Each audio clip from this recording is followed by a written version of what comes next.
everybody! Today we will learn a bit about trigonometry and some of its functions.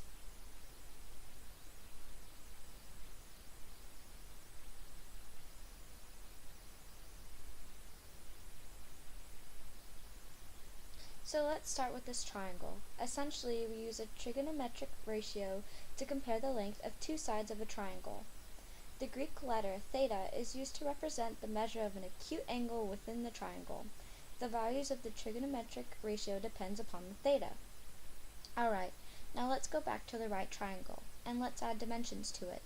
5 for the hypotenuse, 3 for the adjacent leg, and 4 for the opposite leg. And here you can see the theta and the right angle. And let's add some color, red, green, and yellow, to make it a bit easier. Now the sine of angle theta is the ratio of the length of the opposite leg to the length of the hypotenuse. So here's the formula, and when we look back at the triangle, here's what the ratio is. The cosine of angle theta is the ratio of the length of the adjacent leg to the length of the hypotenuse. And here's the examples of it when used with our triangle.